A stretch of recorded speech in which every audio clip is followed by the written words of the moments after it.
We went through every struggle together, side by side. Donald would stay up late, working on his side projects while I supported him the best I could. I believed in him with all my heart, and he believed in me just as much. We were a team, a perfect pair. Then, one day, it happened. The breakthrough. Donald's small tech startup, the one that everyone said wouldn't last, suddenly caught the attention of a big investor. The investor believed in Donald's vision and offered him a hefty sum to help scale the business. I couldn't believe it at first. Donald had always dreamed of this moment, but I never thought it would happen so fast. Within months, our lives were completely transformed. We bought a new house, something bigger and more luxurious than I could have ever imagined. Donald's business expanded rapidly. We started traveling, visiting places we once thought were beyond our reach. He was on top of the world. But somewhere along the way, I began to notice a change in him. It wasn't sudden, but it was there. In the beginning, he remained the man I fell in love with, loving, kind, and thoughtful. But as his wealth grew, so did his attitude. He started working longer hours, staying late at the office, and his phone became his constant companion. I used to be the one he'd call when he was stressed or had good news to share. But now, the calls became fewer and farther between. One evening, I decided to surprise him at his office. I wanted to show him that I still cared, that we were in this together. But when I arrived, I didn't expect to find him with someone else. There she was, a tall, slim woman with long dark hair, laughing and leaning into Donald's side. I stood frozen at the door, watching as they spoke, as he touched her arm in a way that made my stomach twist.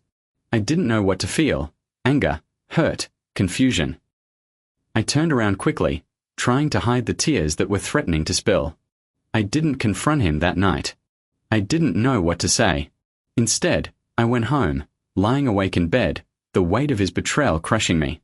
The next day, I tried to act normal. I made breakfast as usual, smiled at him when he walked through the door. But inside, I was dying.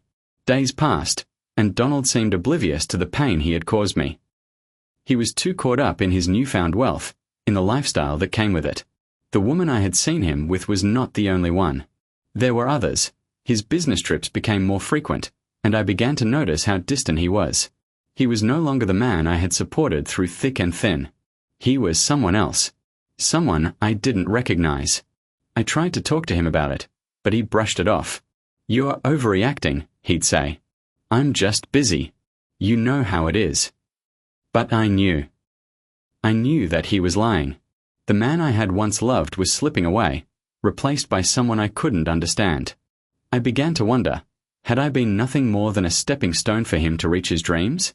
Was I just the girl who helped him get to the top, only to be cast aside once he had everything he wanted? The thought gnawed at me, but I couldn't bring myself to leave. I loved him, despite everything. I kept hoping he would remember who he was, who we were. But each passing day, it seemed more unlikely. Then, one night, something happened that changed everything. I received a call. It was a number I didn't recognize. "Alice?" The voice on the other end asked. "It's about Donald. He's been in an accident." The words felt like a punch to my gut. I didn't even ask where he was. I just grabbed my jacket and ran out the door.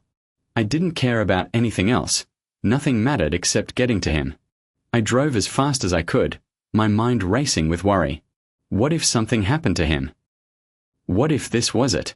I arrived at the hospital, my heart pounding in my chest. A nurse led me to his room, and when I saw him lying there, unconscious, bruised, and battered, something inside me broke. Donald, the man who had it all, the man who had once been so strong and full of life, now lay helpless before me. The doctors told me that he had been in a car accident. It wasn't just any accident, it was a near-fatal crash. His car had flipped, and he had been thrown from it. The injuries were severe, and he was in a coma. I stayed by his side day and night, not knowing if he would ever wake up.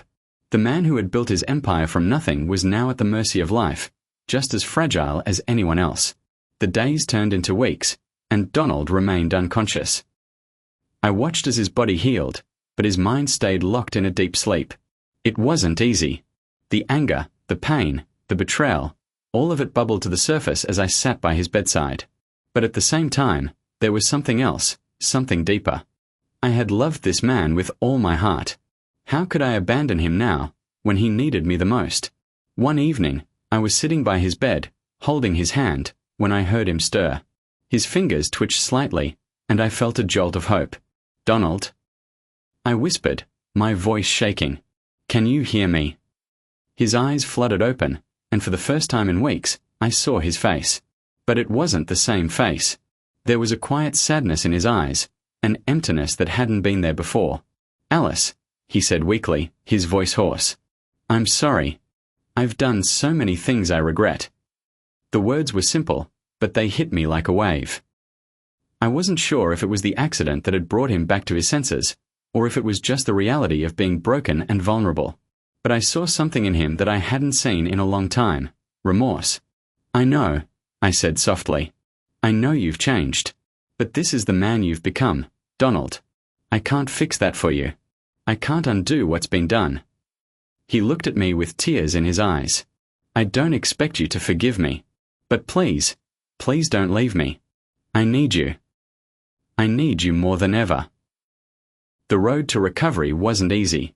It took time for Donald to heal, both physically and emotionally. But as he slowly regained his strength, we began to talk more. Slowly, the walls between us started to crumble, and for the first time in a long while, I saw the man I had fallen in love with. Not the arrogant, distant businessman who had betrayed me, but the man who had once dreamed with me, who had promised me a future. I stayed by his side, even when it wasn't easy. We went to therapy together, trying to rebuild the trust that had been shattered. It wasn't a smooth journey. There were setbacks, moments of doubt, and more painful conversations. But through it all, I never gave up on him. And maybe, just maybe, he didn't give up on us either. In the end, Donald realized that wealth and success were not the things that made life worth living. It was love, loyalty, and the people who stood by you when everything else fell apart.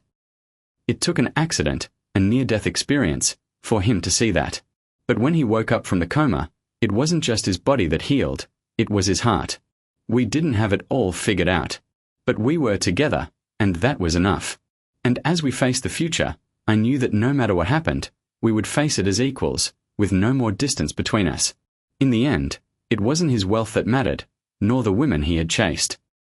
It was the love we had for each other, the love that had survived even the darkest of times. Thanks for watching. If you enjoyed this story, drop a comment and let us know where you are watching from. Afrotales 247 will love to hear from you again.